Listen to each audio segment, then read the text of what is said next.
Hello बच्चों, जैसा कि पिछले वीडियो में हम लोग पढ़ाई किए थे अवतल दर्पण में प्रतिबिंब का बनना, तो उससे आगे हम अगले वीडियो यानी डेट मीन्स आज हम पढ़ने वाले हैं उत्तल दर्पण में प्रतिबिंब का बनना। यानी जिस प्रकार से अवतल दर्पण में 6 प्रतिबिंब बने थे, 6 जगहों पे वस्तु को रखा गया था, उसका प्रतिबिंब 6 जगह पे बना। तो उसी प्रकार से आज उत्तल पे बात किया जाएगा कि उत्तल दर्पण में कितने प्रतिबिंब बन सकते हैं। तो चलिए स्टार्ट करते हैं।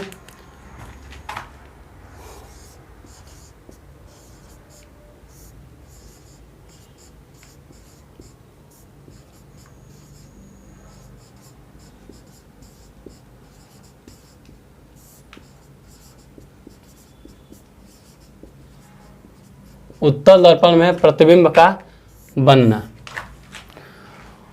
उत्तल दर्पण में प्रतिबिंब का बनना, तो ध्यान दीजिए उत्तल दर्पण होता क्या है। तो कॉमन सी बात हम लोग पढ़े थे कि उत्तल दर्पण होता है,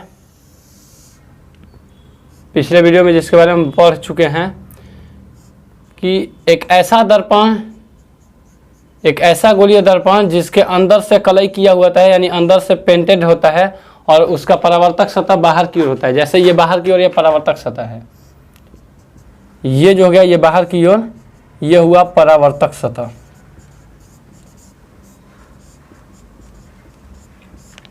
परावर्तक सतह यानी जब परावर्तक सतह बाहर की ओर हो और अंदर से कलई की हुई होती है तो उसे हम उत्तल दर्पण कहेंगे। अब उत्तल दर्पण में बात ये किया है कि ऑब्जेक्ट को रखा कहाँ जा सकता है। तो चलिए पहले हम मुख्य अक्ष ड्रॉ करते हैं। मान लिया है कि ये ध्रुव है P, ये ध्रुव है और यहाँ पर मुख्य फोकस F है और यहाँ वक्रता केंद्र C, वक्रता केंद्र C, यानी 2 जगहों पे है। ऑब्जेक्ट को इसमें 2 जगह पे रखा जा सकता है। कहाँ कहाँ देख लीजिए। ऑब्जेक्ट इधर इधर तो रह नहीं सकता है क्योंकि इसका इमेज बनाना है। बाबू जब इमेज बनाना है तो इसका प्रतिबिंब बनाने के लिए हम इस तरफ तो रखेंगे नहीं, क्योंकि इस तरफ रखेगा तो फिर तो दर्पण उस साइड पड़ जाएगा, तो फिर इमेज बनेगा कहाँ। उसके लिए हम करेंगे क्या, इस मुख्य अक्ष को थोड़ा सा इस तरफ भी बढ़ा लेते हैं।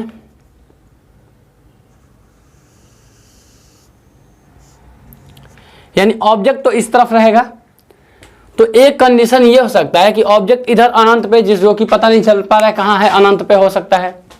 और दूसरा हो सकता है P के पीछे और अनंत के बीच, जो कि ऑब्जेक्ट दिखे, ऑब्जेक्ट दिखे कहीं।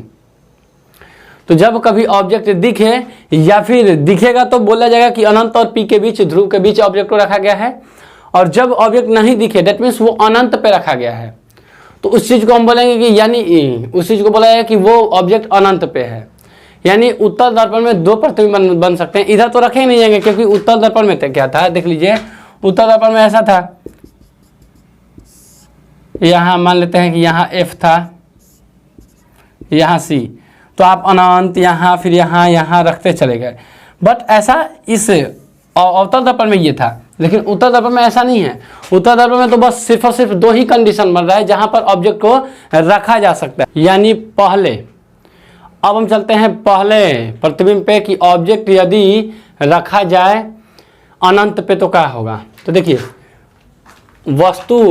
वस्तु को हम रख रहे हैं अनंत पर। दैट मीन्स जब वो वस्तु को हम अनंत पे रखें, इसका मतलब कि हमें ऑब्जेक्ट दिखेगा नहीं। तो सीधे तौर पर हम क्या करेंगे कि एक समांतर प्रकाश किरण लेंगे। और नियम तो आप लोग जानते ही हैं कि जब कोई मुख्य अक्ष के समांतर कोई प्रकाश किया जाता है तो दर्पण से परावर्तन के बाद वो मुख्य फोकस के लाइन में पार हो जाता है, मुख्य फोकस के लाइन में मतलब आर पार करता है, ये मुख्य फोकस पे जाके मिलता है या मिलते हुए प्रतीत होता है। ऐसा लगता है कि वहां से निकल रहा है, गुजर रहा है। दैट मीन्स ये हो गया। अब एक और हम प्रकाश किरण लेंगे, क्योंकि हमें प्रतिबिंब को बनाने के लिए कम से कम 2 प्रकाश किरण की जरूरत होती है। कम से कम 2 प्रकाश किरण की जरूरत होगी तब प्रतिबिंब बनेगा। तो ये देखिए, ये हम एक प्रकाश किरण इधर नीचे में ले लिए समांतर, जो कि दर्पण से परावर्तन के बाद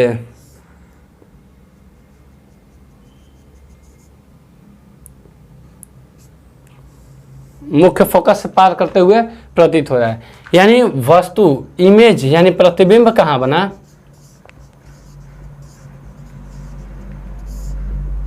प्रतिबिंब कहाँ बना? देखिए हम क्या बोले थे कि इमेज जो बनता है यानी प्रतिबिंब जो बनता है परावर्तित किरणों के कटान बिंदु से, यदि वो रियल में कटे या फिर काल्पनिक हम उसको ड्रॉ करके कटाएं। तो यहाँ देखिए परावर्तित किरण एक ये है और एक ये है, ये दोनों आगे यदि आप बढ़ाइएगा तो ये कटेगा तो है नहीं, क्योंकि दूरी बढ़ते जा रहा है। दैट मीन्स कहीं ना कहीं वो पीछे कटेगा। पीछे कहाँ पे कट रहा है? एफ पे। कहने का मतलब ये हुआ कि जब कोई ऑब्जेक्ट उत्तर दर्पण में अनंत पे स्थित हो तो उसका प्रतिबिंब मुख्य फोकस एफ पर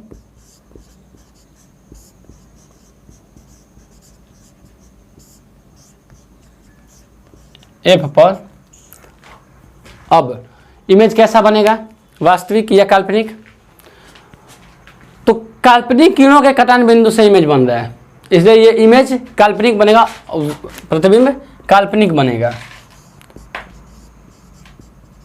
काल्पनिक। और काल्पनिक प्रतिबिंब हमेशा सीधा होता है, साथ ही साथ सीधा बनेगा। अब आकार उसका क्या होगा? आकार देखिए, ये ऑब्जेक्ट मान के चले कि इतना भी बड़ा, अगर हम अनंत पे है इट मीन्स बहुत बड़ा होगा। अगर इतना भी मान के चलिए और ये आके एक पॉइंट पे बन गया, दैट मीन्स बहुत छोटा, यानी इमेज जो बनेगा वो बहुत छोटा होगा।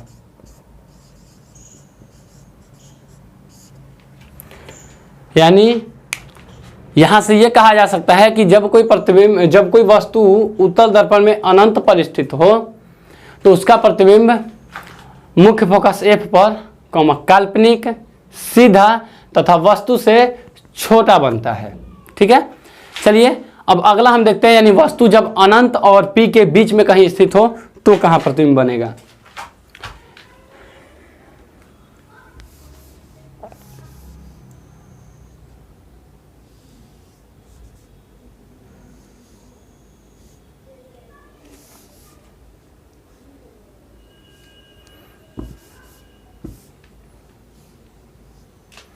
देखिए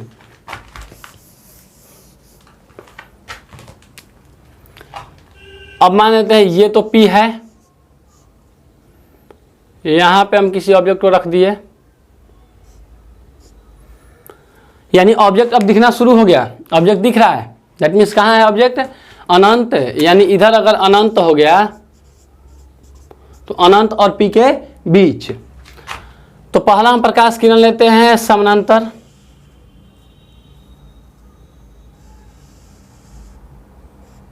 तो ये क्या होगा? दर्पण से परावर्तन के बाद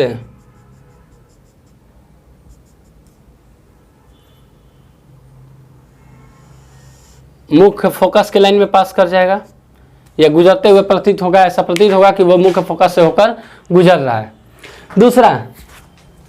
दूसरा आपको बहुत सारे नियम मिला हुआ है, जो कि हम एक नियम का यूज करते हैं कि यदि ध्रुव पे प्रकाश किरण को डाला जाए,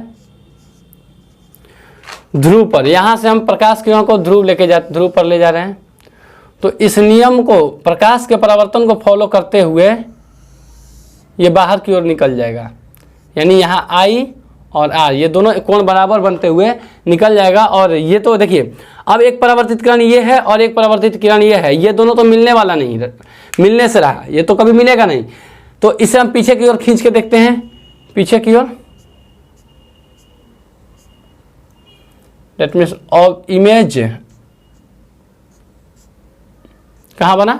दर्पण के पीछे P और F के बीच, यानी जब ऑब्जेक्ट, जब वस्तु कहाँ हो? अनंत और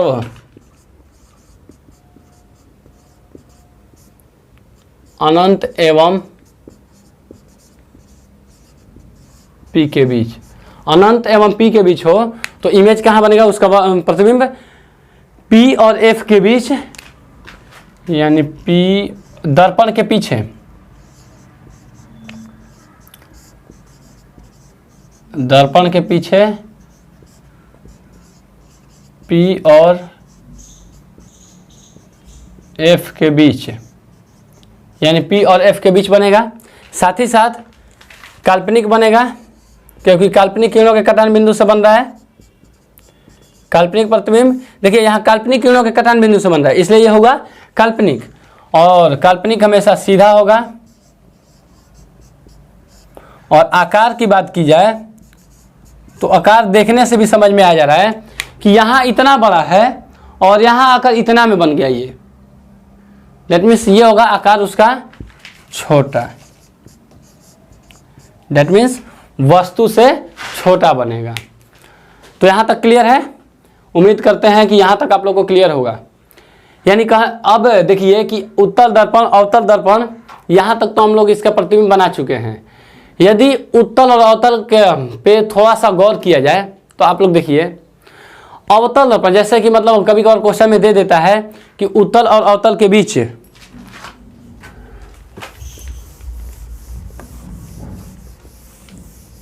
देखिए उत्तल और अवतल दर्पण यानी अवतल दर्पण और उत्तल दर्पण के बीच डिफरेंस बताना हो, उनके बीच में क्या भिन्नताएं हैं, क्या भिन्न हैं, वो जब बताना हो तो कैसे हम बताएंगे। ध्यान समझिएगा। अवतल की बात हम इधर अवतल लिख रहे हैं और इधर उत्तल की बात कर ले रहे हैं। बहुत सारा है। देखिए अवतल दर्पण, अवतल दर्पण में आप देख पहले तो उसका डिफिनीशन हो गया कि अवतल दर्पण का परावर्तक सतह अंदर की ओर तथा बाहर से पेंटेड होता है, बाहर से कलई की होती है। उत्तल दर्पण का परावर्तक बाहर की ओर तथा अंदर से कलई की होती है। दोनों का पहला डिफरेंस ये मिला। दूसरा, अगर इमेज फॉर्मेशन पे आप देखें, प्रतिबिंब के बनाने पे देखें तो अवतल दर्पण में प्रतिबिंब दोनों बन रहे थे, काल्पनिक और वास्तविक दोनों। अवतल दर्पण में काल्पनिक और वास्तविक दोनों प्रतिबिंब बन रहे थे, लेकिन उत्तल दर्पण में सिर्फ और सिर्फ काल्पनिक प्रतिबिंब बनेगा। ठीक, अवतल दर्पण में वास्तविक भी प्रतिबिंब बन रहा है और काल्पनिक भी अवतल में। लेकिन इधर वाले अवतल और उधर उत्तल हो गया, इधर वास्तविक बनेगा। यानी कहने का मतलब ये हुआ कि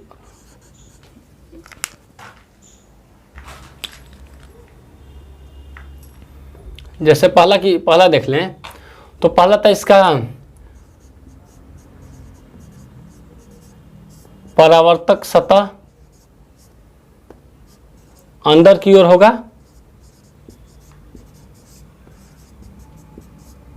और इसका परावर्तक सतह बाहर की ओर।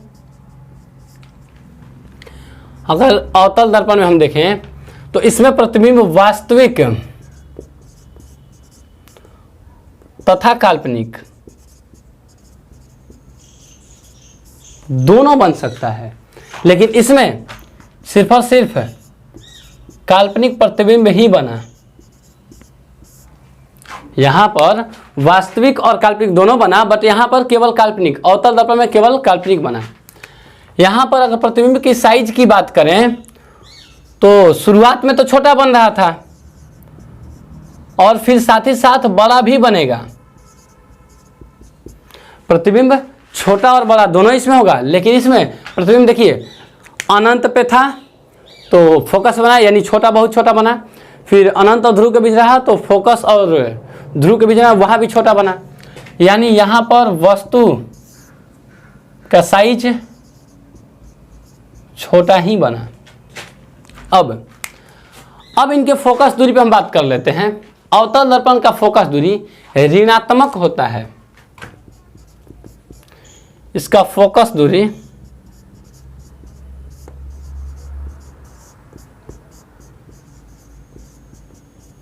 ऋणात्मक होता है और इसका फोकस दूरी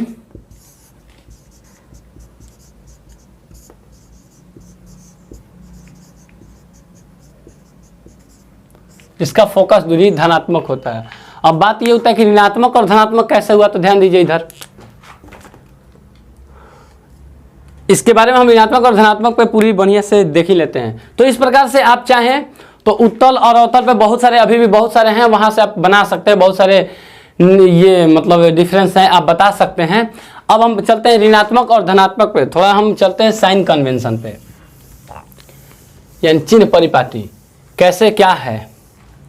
देखिए क्लास 10th में या 9th में भी आप लोग मैथ में कोऑर्डिनेट ज्योमेट्री या फिर निर्देशांक ज्यामिति पढ़े हैं आप लोग। निर्देशांक ज्यामिति में क्या हुआ था कि देखिए यहां दो एक्सिस था, एक एक्स और दूसरा वाई अक्ष था। अगर इधर आप चलिएगा तो ये प्लस प्लस होता था और ऊपर चलिएगा तो ये प्लस प्लस होता है, इस साइड माइनस, क्योंकि इसके विपरीत जा रहा है तो नेगेटिव और इसके विपरीत जा रहा है तो इधर नेगेटिव हो जाएगा माइनस। यानी यहां से इसको ओरिजिन कहा जाता है, ये ओ मान लेते हैं, ये ओ एक है, ओ पॉइंट है। यहां से इधर जाइएगा तो माप जो होगा ऋणात्मक होगा, यहां से इधर जाइएगा मान धनात्मक होगा। अगर इधर से यहां से ऊपर की ओर जाएगा तो धनात्मक मान होगा और यहां से नीचे का डिस्टेंस देखिएगा तो ये ऋणात्मक मान होगा। ये तो हम लोग पढ़े हैं निर्देशांक के ज्यामिति में, क्लास 9th में ही पढ़े थे, 10th में पढ़ना है। अब हम दोनों की बात करें,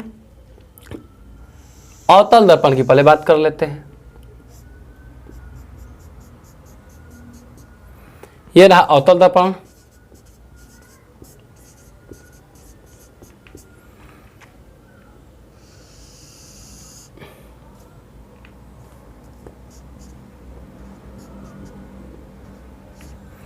हम उस टाइम ही बोले थे कि कोई भी दूरी मापना हो तो हम ध्रुव से मापते हैं, ध्रुव से स्टार्ट करते हैं।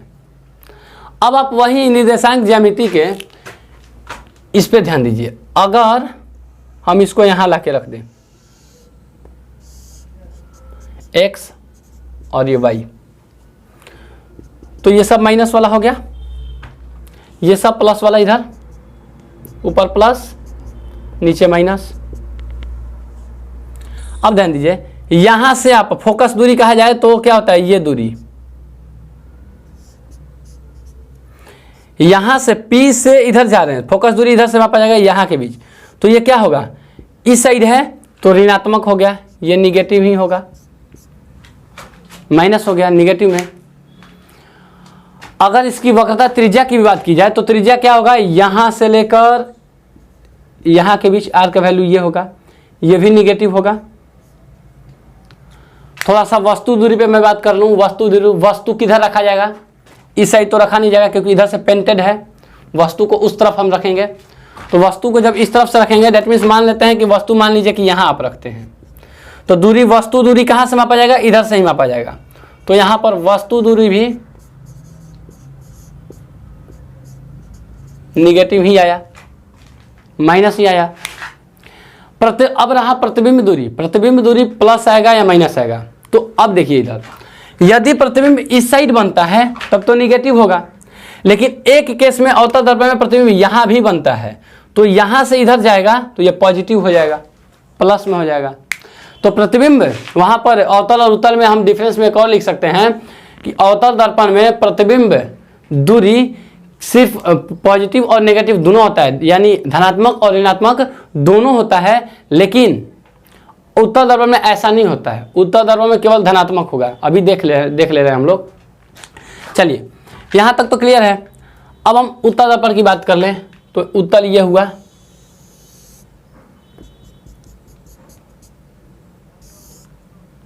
P, F और C।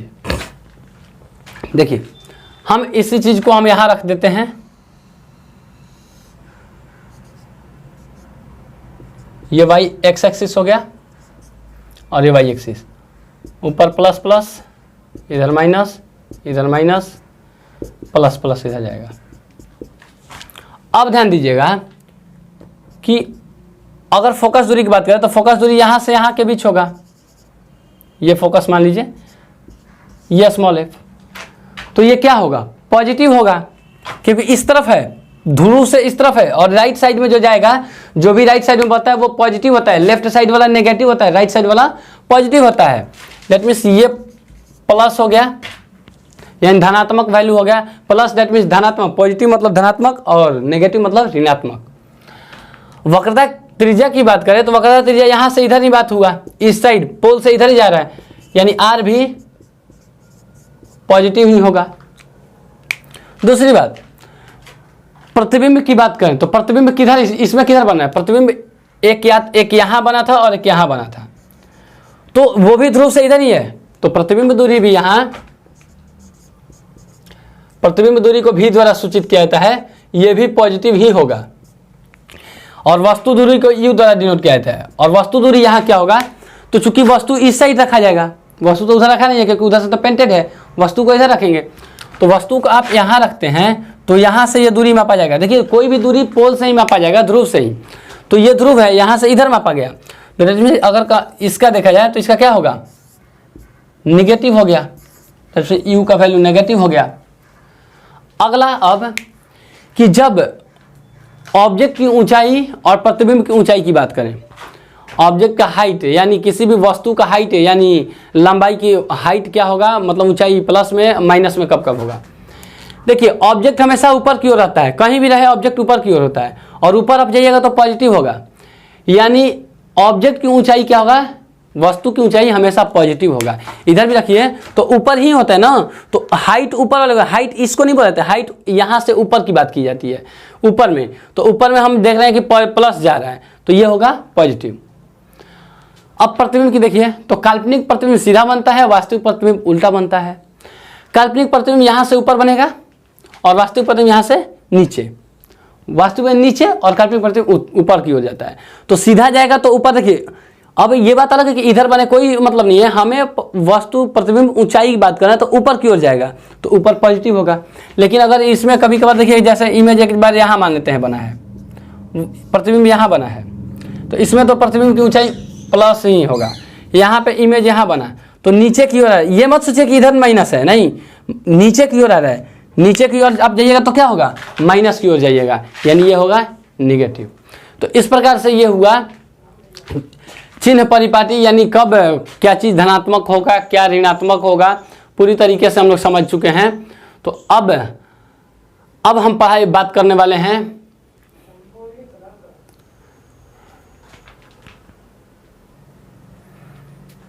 अब कभी कभार क्वेश्चन ये दे देता है कि दो तीन दर्पण आपको दे दिया गया, 3 दर्पण, उत्तल दर्पण, अवतल दर्पण और समतल दर्पण, तीनों दर्पण दे दिया जाता है। और आपसे कहा यह जाता है कि आपको बिना उसे टच किए, बिना स्पर्श किए आपको बताना है कि कौन अवतल है, कौन उत्तल है और कौन प्लेन मिरर है, यानी समतल दर्पण है। तो कैसे बताएंगे, तो सिंपल सी बात है, आपको करना ये होगा कि कोई भी ऑब्जेक्ट को तीनों दर्पण के सामने लेके जाना होगा, किसी भी ऑब्जेक्ट को। जब ऑब्जेक्ट को मिरर के नज़दीक लेके जाइए, दर्पण के एकदम नज़दीक लेके जाइएगा, यदि प्रतिबिंब बड़ा बन रहा है, उसमें ऑब्जेक्ट वस्तु से उसमें बड़ा बन रहा है, तो वो अवतल दर्पण होगा। क्योंकि आप देखे होंगे कि अवतल दर्पण जो था,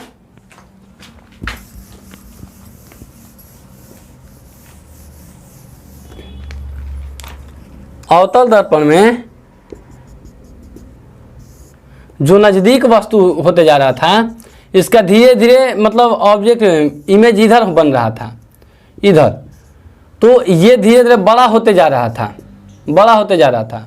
अगर उसके एकदम नज़दीक कीजिएगा तो उसका इधर बना, तो ये भी बड़ा ही बन रहा था, तो उसके नज़दीक लेकर जाइए। अगर इमेज बड़ा बनता है तो वो अवतल दर्पण है, यदि इमेज छोटा बनता है तो वो है उत्तल दर्पण। क्योंकि अभी हम देखें कि इमेज हमेशा छोटा बनाता है उत्तल दर्पण, और इसी के वजह से, छोटा बनाने की वजह से ही इसका यूज होता है साइड मिरर के रूप में, जिसका कि हम बात करेंगे बाद में अभी। और प्लेन मिरर में आप उसके नज़दीक ले जाइए, जैसा ऑब्जेक्ट वैसा उसका प्रतिबिंब, जितना ऑब्जेक्ट होगा उतना ही वो उसका प्रतिबिंब भी बनेगा, जितना साइज ऑब्जेक्ट होगा उतना ही साइज इमेज का भी होगा। तो ये तो रहा आज का मतलब वीडियो, आज का क्लास इतना ही तक। और चूंकि प्लेन मिरर यानी समतल दर्पण का एक छूट गया है, जो कि हम आगे कभी वीडियो में अपलोड कर देंगे। तो यहाँ तक आज के लिए इतना ही। अगले वीडियो में हम पढ़ेंगे आवर्धन, दर्पण सूत्र और पूरी विधिवत डिस्कशन के साथ और पूरे तरीके से मतलब प्रूफ के साथ। तो चलिए आज के लिए इतना ही, अगले वीडियो मिलते हैं तो इससे आगे हम बात करेंगे, यानी आवर्धन और दर्पण सूत्र के बारे में।